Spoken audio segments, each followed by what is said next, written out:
नमस्कार, मैं हूं महेश शुक्ला और आज से हम आपको दिखाने वाले हैं एक नया शो जो लोकतंत्र के स्याह पहलू को आपके सामने लेकर के आएगा। लोकतंत्र यानी लोगों का तंत्र, लोकतंत्र यानी लोगों के लिए बना तंत्र। लेकिन बहुत सारे मामले ऐसे भी सामने आते हैं जहां इस लोकतंत्र पर बाहुबली काबिज हो जाते हैं। हमारे इस शो का नाम है लोकतंत्र के रंगबाज। रंगबाज यानी एक ऐसा शब्द जो बताता है कि जो व्यक्ति है वो कितना रंगबाज है, कितना दबाव वाला है, कितना जनता को दबा कर रख सकता है, कैसे अपने हिसाब से काम करता है। तमाम सारे अपराधियों ने, तमाम सारे बाहुबलियों ने खाकी का सफेद चोला ओढ़कर अपने काले कारनामों को ढकने का काम किया है। भारतीय राजनीति का ये एक स्याह पहलू है। इसी पहलू को उजागर करने के लिए हम हर हफ्ते आपके लिए लेकर आएंगे एक ऐसे बाहुबली की कहानी, एक ऐसे रंगबाज की कहानी जिसने लोकतंत्र को अपनी कांख में दबा करके रखा, जिसने लोकतंत्र का मजाक बनाने का प्रयास किया, जिसने लोकतंत्र के मूल में बसे लोगों यानी देश की जनता पर शासन करने जैसा काम किया, उनको दबा करके रखने का काम किया, उन पर अपराध किए और उसके बावजूद वो या तो प्रदेश की असेंबली में पहुंचता रहा या देश में लोकतंत्र के सर्वोच्च मंदिर संसद तक पहुंचता रहा। ऐसे ही अपराधियों के बारे में, ऐसे ही बाहुबलियों के बारे में हम आपको बताएंगे। तो हम अपने इस शो की शुरुआत करते हैं बिहार के एक ऐसे ही बाहुबली नेता से जिसने अपने कारनामों से पूरे देश में बहुत भय का माहौल बनाया, एक आतंक का माहौल बनाया उसने। इस नेता का नाम है शहाबुद्दीन। एक ऐसा नेता जिसका नाम सुनकर लोग कांपते थे, ऐसा बाहुबली जो बिहार की विधानसभा से लेकर लोकतंत्र के सर्वोच्च मंदिर संसद तक पहुंचा। बिहार की राजनीति में एक ऐसा नाम जो अपनी गुंडागर्दी और दबंगई के दम पर विधायक से लेकर सांसद बना, अपने जिले में राजा की तरह व्यवहार करता था, पंचायत लगाता था, चौपाल लगाता था, दरबार लगाता था। सिवान के पूर्व सांसद और माफिया मोहम्मद शहाबुद्दीन ने कैसे बहुत छोटी सी उम्र में वो सब हासिल कर लिया जिसे हासिल करने में अपराध जगत के लोगों को भी बहुत लंबा समय लगता है। हर अपराधी वो हासिल भी नहीं कर पाता और शायद इसीलिए जो आज राजनीति में इतने सारे अपराधी आकर शामिल हो गए हैं तो वो शहाबुद्दीन जैसे लोगों की सफलता से ही प्रेरणा लेते हैं। तो आइए देखते हैं शहाबुद्दीन के जीवन के सफर की शुरुआत कैसे हुई और कैसे उसने एक अपराधी के तौर पर अपना कदम आगे बढ़ाया और धीरे धीरे बिहार में अपना दबदबा, सीवान में अपना दबदबा बनाता गया।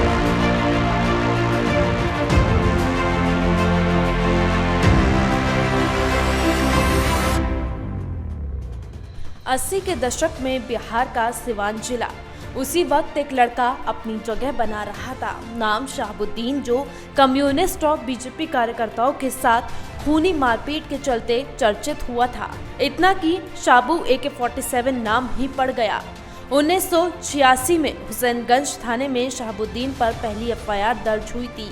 आज उसी थाने में ये A लिस्ट हिस्ट्री शीटर है, मतलब वैसा अपराधी जिसका सुधार कभी नहीं हो सकता।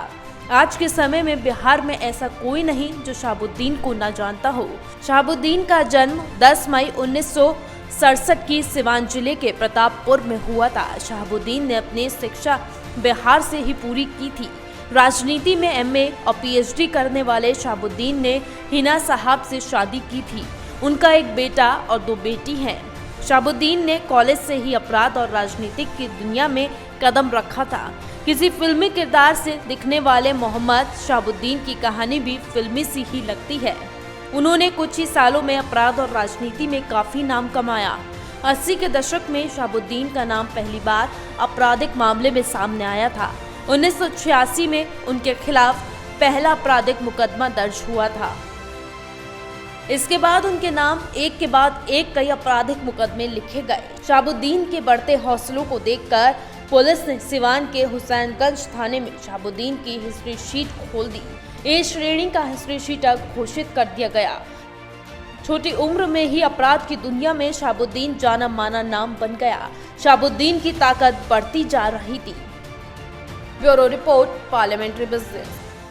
तो आपने देखा कि कैसे शहाबुद्दीन ने बहुत युवा अवस्था से ही अपराध का रास्ता पकड़ लिया था। बंदूक थाम ली थी, लोगों को धमकाने लगा था, बहुत सारे अपराध करने लगा था। और जब उसे लगा कि इन अपराधों से लोग भय खाने लगे हैं, उसको एक ऐसा नाम मिलने लगा है जो आगे चल के काम आ सकता है, तो उसने सोचा कि यही रास्ता बढ़िया है, इस पर कदम और तेज कर दिए जाए।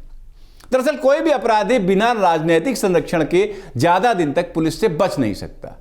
ऐसे में शहाबुद्दीन ने भी राजनीति में कदम रखने का फैसला कर लिया और लालू प्रसाद यादव की शागिर्दी में राजनीति में उतर गया। एक बार जब वो लालू प्रसाद यादव की शागिर्दी में राजनीति में आ गया, उसके बाद उसने कभी मुड़कर नहीं देखा। पहले जनता दल और अब राष्ट्रीय जनता दल के साथ उसने वो सफर तय किया जो उसे शायद नहीं कर पाना चाहिए था। राजनीतिक गलियारों में शहाबुद्दीन का नाम उस वक्त चर्चाओं में आया जब शहाबुद्दीन ने लालू प्रसाद यादव की छत्र छाया में जनता दल की युवा इकाई में कदम रखा। राजनीति में सितारे बुलंद थे। पार्टी में आते ही शहाबुद्दीन को अपनी ताकत और दबंगई का फायदा मिला। पार्टी ने 1990 में विधानसभा का टिकट दिया। शहाबुद्दीन जीत गया। उसके बाद फिर से 1995 में चुनाव जीता। इस दौरान कद और बढ़ गया। शहाबुद्दीन की बढ़ती ताकत और लोकप्रियता को देखते हुए लालू प्रसाद यादव ने शहाबुद्दीन को 1996 के लोकसभा चुनावों में सिवान से टिकट दिया। लोकसभा चुनाव में शहाबुद्दीन जीतकर शहाबुद्दीन संसद पहुंच गया। 1997 में राष्ट्रीय जनता दल के गठन और लालू प्रसाद यादव की सरकार बन जाने से शहाबुद्दीन की ताकत बहुत बढ़ गई थी। इस दौरान लालू यादव बिहार के सीएम थे। लालू के सीएम रहते क्या अधिकारी, क्या नेता, कोई भी शहाबुद्दीन के खिलाफ खड़ा होने की हिम्मत नहीं करता था। इस दौरान शहाबुद्दीन का कद बिहार की राजनीति में इतना बढ़ गया था कि कोई उसे चुनौती देने वाला नहीं था। इस दौरान शहाबुद्दीन चुनाव जीतता रहा। शहाबुद्दीन 4 बार लोकसभा के लिए चुना गया और बाहुबली और खौफ की वजह से 4 बार सांसद बनने में कामयाब रहा। बीजेपी लगातार शहाबुद्दीन को राजनीतिक शह देने का आरोप लालू यादव पर लगाती रही। सैयद शहाबुद्दीन के खिलाफ लगभग 30 केस हैं। कई केस में ट्रायल चल रहा है, कई केस में सजा हो गई है। उसमें आम इंसान के खिलाफ हत्या का मामला है, अपहरण का मामला है, पुलिस के ऊपर हत्या का मामला है, कई लोग गायब हो गए, नहीं मिले, ये सारी मामले हैं। श्री शहाबुद्दीन भारत की राजनीति में अपराध और राजनीति के गठजोड़ के सबसे जघन्य उदाहरण है। एक पत्रकार राजदेव नारायण की हत्या की गई, आपको पता है, उनके लोगों के द्वारा। और चंद्रशेखर प्रसाद उर्फ चंदा बाबू एक छोटे व्यापारी थे। उनके 2 बेटे सतीश और राजीव का अपहरण किया गया, बाद में हत्या कर दी गई। और तीसरा बेटा राजीव, जो अपहरण से मुक्त होकर किसी प्रकार से जान बचाकर भाग कर निकला, उसकी शादी के 21 दिन बाद पिताजी के सामने हत्या कर दी गई। कई के ऊपर तेजाब छिड़का गया है। ये बात राष्ट्रीय स्तर पर आज इसलिए कही जा रही है कि अब जो मैं आगे बोलने वाला हूं समझना जरूरी है कि शहाबुद्दीन क्या है। इनको बेल मिला था। बेल मिलने के बाद जिस तरह से इनका स्वागत हुआ, जो जनता का दबाव हुआ, हम लोगों ने बातें कही, मीडिया ने कहा, तो बिहार सरकार मजबूरी में सुप्रीम कोर्ट गई। सुप्रीम कोर्ट ने बेल कैंसिल किया और बाद में चंदा बाबू और उस पत्रकार राजदेव की पत्नी के पिटिशन पर सुप्रीम कोर्ट ने उनको पटना से दिल्ली ट्रांसफर किया, सिवान से दिल्ली ट्रांसफर किया। एक कन्विक्टेड क्रिमिनल का सिवान और आसपास के लोकल एडमिनिस्ट्रेशन पर शासन चलता है, दबाव चलता है, और उस शासन में लालू प्रसाद जी मदद कर रहे हैं। ये शहाबुद्दीन ने वही है जिन्होंने जेल से छूटते कहा था नीतीश कुमार परिस्थितियों के मुख्यमंत्री हैं। Bureau report, parliamentary business. तो आपने हमारी इस रिपोर्ट में देखा कि जब एक अपराधी के ऊपर एक सफेद पोस्ट नेता का हाथ हो जाता है, वरदहस्त हो जाता है, तो उसके हौसले कितने बुलंद हो जाते हैं, उसका दुस्साहस कितना बढ़ जाता है। और जब आपके सिर पर मुख्यमंत्री का ही हाथ हो तो किसी को भी पुलिस प्रशासन से डरने की क्या जरूरत। शहाबुद्दीन लालू यादव के राज में एक के बाद एक अपराध करता चला गया। शहाबुद्दीन के ऊपर लगभग 50 से ज्यादा मुकदमे दर्ज हुए। फिर शहाबुद्दीन ने एक ऐसा कांड किया जिसे सुनकर ही लोग दहल उठते हैं। आज भी सिवान ही नहीं, पूरे बिहार में और भारतवर्ष में भी इस केस को सुनकर लोग कांप जाते हैं। उन माँ बाप के बारे में सुनकर लोग आज भी रो देते हैं जिनके 3 बेटों को एक एक करके शहाबुद्दीन ने मौत के घाट उतार दिया। पहले 2 बेटों को तेजाब से नहलाया और फिर तीसरे बेटे को उसकी शादी के महज 21 दिन बाद मार दिया। जैसे जैसे समय बढ़ रहा था वैसे वैसे शहाबुद्दीन के अपराधों की लिस्ट बहुत लंबी हो चुकी थी। बहुत तो ऐसे हैं जिनका कोई हिसाब ही नहीं है। जैसे सालों तक सिवान में डॉक्टर फीस के नाम पर 50 रुपए लेते थे क्योंकि साहब का ऑर्डर था। साहब यानी शहाबुद्दीन। रात को 8 बजने से पहले लोग घर में घुस जाते थे क्योंकि शहाबुद्दीन का डर था। कोई नई कार नहीं खरीदता था, अपनी तनख्वाह किसी को नहीं बताता था क्योंकि रंगदारी देनी पड़ेगी। शादी विवाह में कितना खर्च हुआ कोई नहीं किसी को बताता था। बहुत बार तो लोग ये भी नहीं बताते थे कि बच्चे कहाँ नौकरी कर रहे हैं। कई घरों में तो ऐसा हुआ कि कुछ बच्चे नौकरी कर रहे हैं तो कुछ घर पर ही रह गए क्योंकि सारे बाहर चले जाते तो माँ बाप को रंगदारी देनी पड़ती। धनी लोग पुरानी मोटरसाइकिल से चलते और कम पैसे वाले पैदल से। लालू राज में सिवान जिले का विकास यही था, पर इन्हीं अपराधों ने शहाबुद्दीन को जनाधार भी दिया। वो अपने घर में जनता अदालत लगाने लगा। लोगों की समस्याएं मिनटों में निपटाई जाने लगी। किसी का घर किसी ने हड़प लिया, साहब का इशारा आता था, अगले सुबह वो आदमी खुद ही खाली कर जाता था। साहब डाइवोर्स प्रॉब्लम भी निपटा देते थे। जमीन की लड़ाई में तो ये विशेषज्ञ थे। कई बार तो ऐसा हुआ कि पीड़ित को पुलिस सलाह देती कि साहब के पास चले जाओ। एक दिन एक पुलिस वाला भी साहब के पास पहुंचा था प्रमोशन के लिए। एक फोन गया हो गया।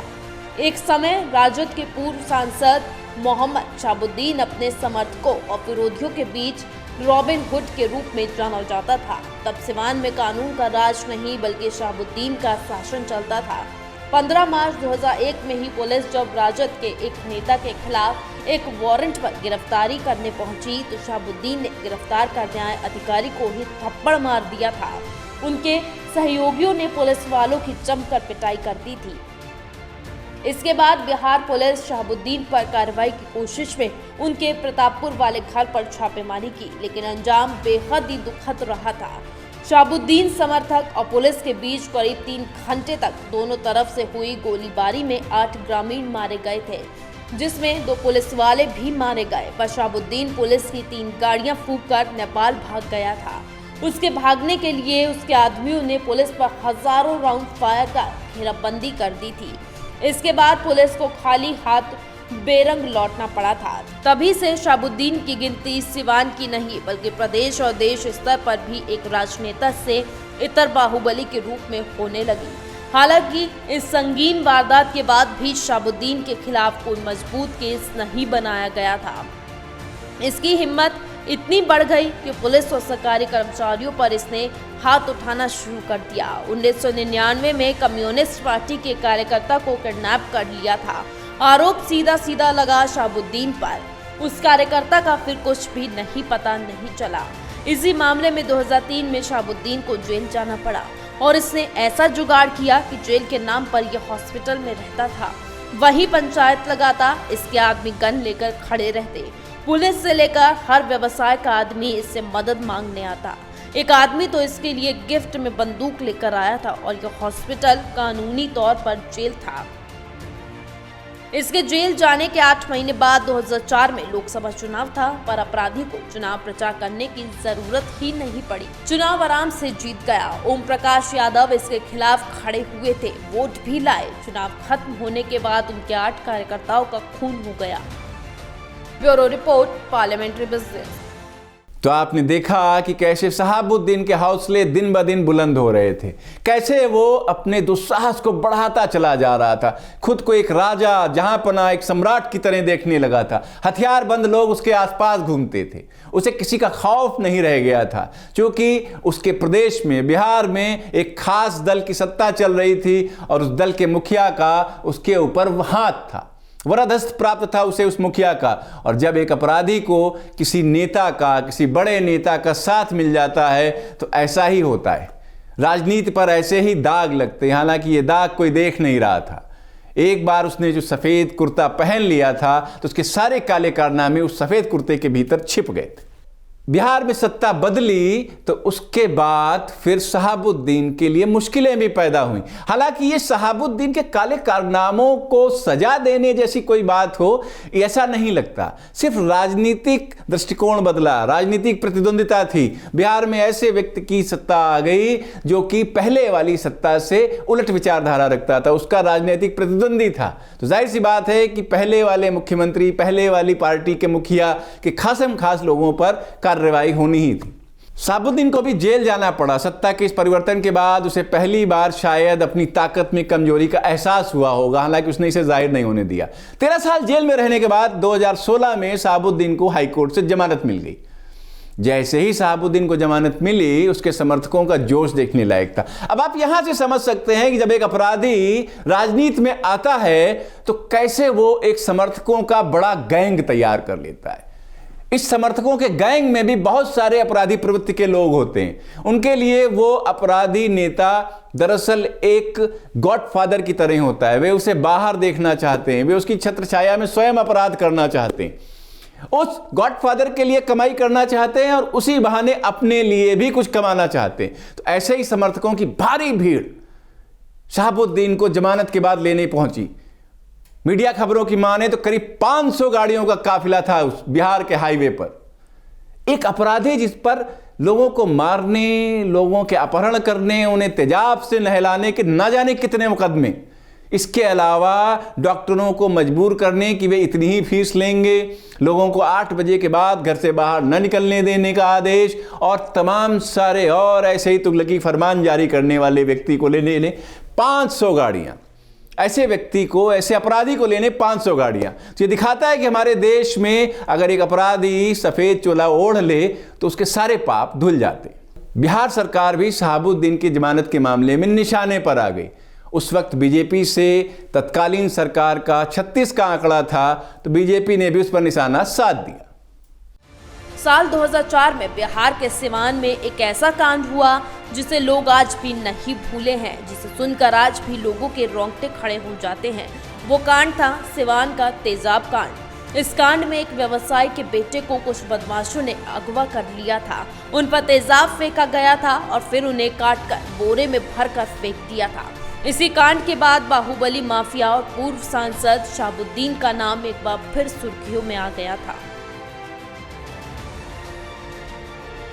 सिवान तेजाब कांड वही कांड है जिसकी वजह से बाहुबली शहाबुद्दीन को जेल जाना पड़ा था।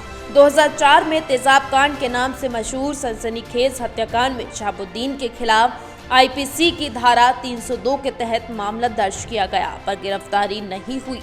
लेकिन 2005 में जब नीतीश कुमार की सरकार आ गई तब शहाबुद्दीन पर शिकंजा कस गया। उसी साल शहाबुद्दीन को दिल्ली से गिरफ्तार किया गया था।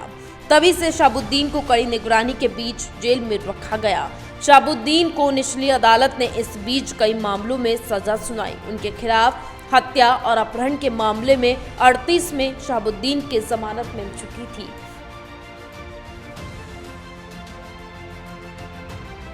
उनतालीसवां केस राजीव का था, जो अपने 2 सगे भाइयों की हत्या का चश्मदीद गवाह था, मगर 2014 में उसकी हत्या के साथ ही शहाबुद्दीन की जमानत पर रास्ता साफ हो गया था और आखिरकार 16 साल बाद शहाबुद्दीन जमानत पर बाहर आ गया। लेकिन सुप्रीम कोर्ट ने उनकी जमानत रद्द कर दी थी। वादे के मुताबिक नीतीश कुमार शहाबुद्दीन पर कहर बनकर टूटे। साल 2004 के चुनाव के बाद से शहाबुद्दीन का पूरा वक्त शुरू हो गया था। इस दौरान शहाबुद्दीन के खिलाफ कई मामले दर्ज किए गए।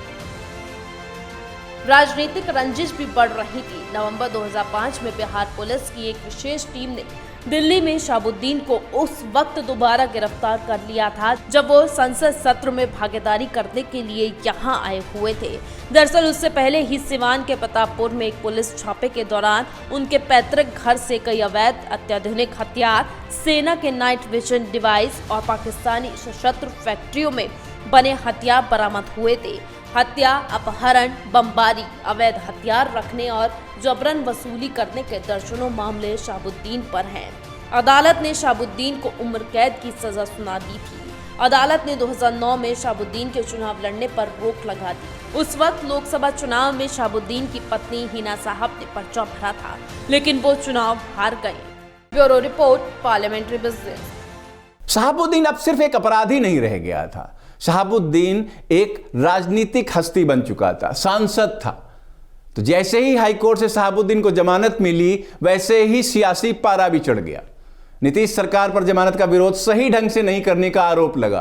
फिर क्या था, नीतीश लालू महागठबंधन की सरकार पर बीजेपी टूट पड़ी। बीजेपी नेताओं की ओर से तमाम आरोप बिहार की सरकार पर लगा दिए गए। आनन फानन में बिहार सरकार ने शहाबुद्दीन की जमानत का विरोध किया और सुप्रीम कोर्ट में याचिका दाखिल कर दी। तेजाब कांड में हाईकोर्ट से जमानत के बाद शहाबुद्दीन भागलपुर जेल से रिहा हुए। भागलपुर जेल से बाहर निकलने के बाद शहाबुद्दीन सैकड़ों गाड़ियों के काफिले के साथ सिवान स्थित पैतृक गांव प्रतापपुर पहुंच चुके थे।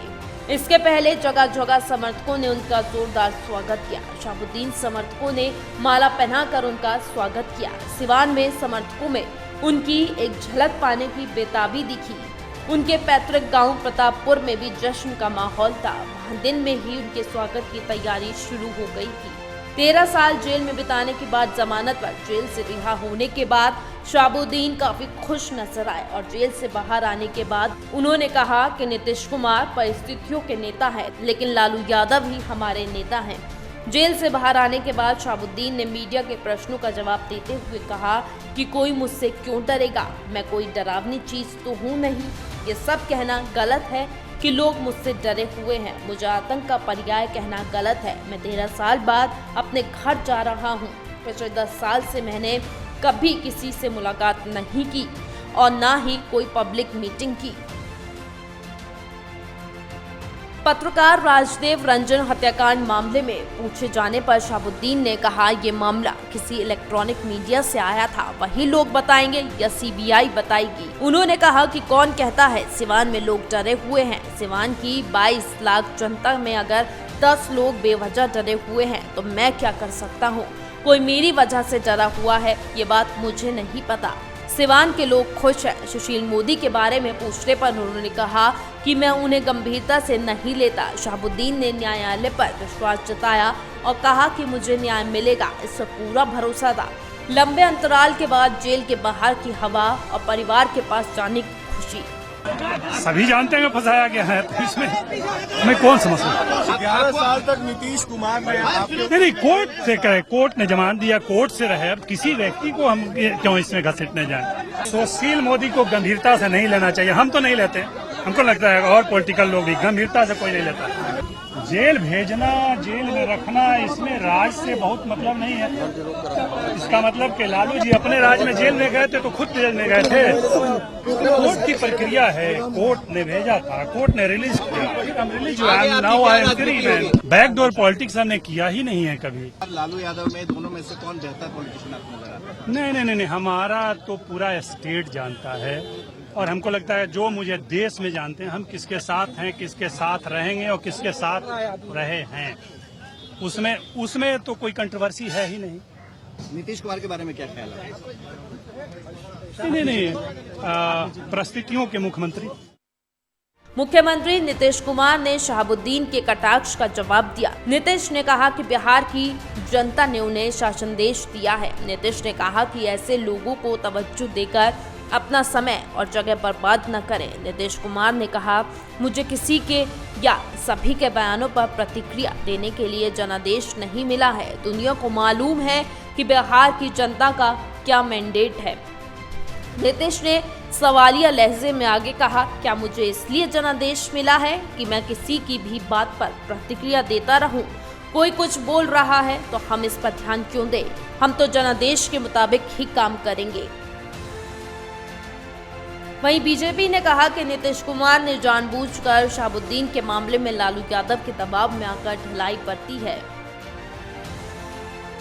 शहाबुद्दीन का जेल से आना, जिस तरह से उनको जमानत मिली है, वो जमानत पूरी तरह बिहार सरकार उसमें पक्ष रखने में पूरी तरह से कमजोर रही। भारतीय जनता पार्टी ये मानती है कि बिहार में भय का वातावरण का निर्माण करने में सरकार का बहुत अहम रोल रहा है। आखिर अनंत सिंह जैसे जो मामले हैं उस पर सीसीए सरकार लगाती है, 1 साल तक बाहर नहीं आ सकते, लेकिन शहाबुद्दीन के मामले में सरकार ने अपने तरफ से कोई कार्रवाई नहीं की। यहां तक के शराबबंदी के नाम पर तो आप दिल्ली से बड़े बड़े वकील को आप ले जाकर खड़ा करते हैं, लेकिन जब ये शहाबुद्दीन के जमानत का मामला सामने आया तो कोई भी सीनियर वकील सरकार की तरफ से खड़ा नहीं हुआ। और जिस तरह उन्होंने निकलने के बाद जिस तरह की भाषा का उपयोग किया है, उससे साफ जाहिर है कि अगर सत्ताधारी दल से जुड़े हुए व्यक्ति जो अपराध में शामिल हों, जिन पर कई केस में मुकदमा चल गया हो और कई में सजा हो गई हो, और वो व्यक्ति ही बिहार के मुख्यमंत्री को नेता मानने को तैयार नहीं, उनको परिस्थिति का मुख्यमंत्री बता रहा हो, तो आप समझ सकते हैं कि आज बिहार की हालत क्या है। इससे आज अपराध और अपराधियों का मनोबल बिहार में बढ़ा है, लेकिन जिस तरह जेल से निकलकर जुलूस निकाला गया, विधायक और मंत्री अगवानी में रहे, उससे साफ जाहिर होता है कि ये सरकार अपराध और अपराधियों पर लगाम लगाने में पूरी तरह नाकाम रही। Bureau report, parliamentary business. कहते हैं पाप का घड़ा कभी ना कभी भरता है, लेकिन शायद शहाबुद्दीन के पाप का घड़ा काफी बड़ा था, उसे भरने में बहुत टाइम लगा। जब राजनीतिक प्रेशर बढ़ गया और बिहार की तत्कालीन नीतीश सरकार ने शहाबुद्दीन की जमानत के खिलाफ सुप्रीम कोर्ट में याचिका दाखिल की, तो सुप्रीम कोर्ट ने मामले की गंभीरता और शहाबुद्दीन के आपराधिक इतिहास को देखते हुए उसकी जमानत तत्काल प्रभाव से खारिज कर दी। बिहार का एक कुख्यात अपराधी अब दिल्ली की तिहाड़ जेल में बंद है। सुप्रीम कोर्ट ने सीवान के दिवंगत पत्रकार राजदेव रंजन की पत्नी आशा रंजन और चंद्रशेखर प्रसाद की याचिका पर बिहार में 3 दर्जन से अधिक आपराधिक मुकदमों का सामना कर रहे शहाबुद्दीन को 15 फरवरी 2018 को सीवान जेल से दिल्ली की तिहाड़ जेल में ट्रांसफर करने का आदेश भी दे दिया। अब शहाबुद्दीन का नया ठिकाना तिहाड़ जेल ही है। एक समय सीवान में खौफ का पर्याय बन चुका शहाबुद्दीन अब तिहाड़ जेल में सीखचों के पीछे बंद है। वहां उसकी दुकान भी शायद उस तरह से नहीं चल पा रही जैसे वह बिहार में चला लेता था। जेल के अंदर भी अदालत लगाता था, जेल के अंदर भी दरबार लगाता था। राजनीति में भी सीवान ने शहाबुद्दीन को लगभग नकार दिया है। एक समय सीवान की राजनीति में शहाबुद्दीन के सामने कोई खड़ा होने की हिम्मत नहीं करता था। खुद शहाबुद्दीन सीवान लोकसभा सीट से 4 बार चुनाव जीता, पर अब समय दूसरा है। 2009 में जब अदालत ने शहाबुद्दीन के चुनाव लड़ने पर रोक लगा दी थी, शहाबुद्दीन ने अपनी पत्नी हिना शहाब को चुनावी मैदान में उतार दिया। पिछले 3 लोकसभा चुनावों में हिना शहाब को शिकस्त का सामना करना पड़ा है। तमाम विश्लेषकों का भी मानना है कि सीवान की जनता के सिर से शहाबुद्दीन का जादू उतर चुका है। इसे हम ये कहेंगे कि ये जादू नहीं उतरा है, ये खौफ उतर चुका है। सीवान की जनता शायद अब ये मान रही होगी कि वो एक लोकतंत्र में रहती है, दुनिया के सबसे बड़े लोकतंत्र में। कुछ समय पहले ही जमानत पर जेल से निकले शहाबुद्दीन की जमानत को सुप्रीम कोर्ट ने रद्द कर दिया, जिससे शहाबुद्दीन को फिर से जेल जाना पड़ा। सुप्रीम कोर्ट ने ये जमानत राजीव रोशन केस में रद्द की है, जबकि उसके 2 भाइयों की हत्या के केस में सुप्रीम कोर्ट ने शहाबुद्दीन को नोटिस जारी किया है। राजीव अपने भाइयों की हत्या का मुख्य गवाह था। साथ ही सुप्रीम कोर्ट ने बिहार सरकार को शहाबुद्दीन को तुरंत हिरासत में लेने का आदेश दिया।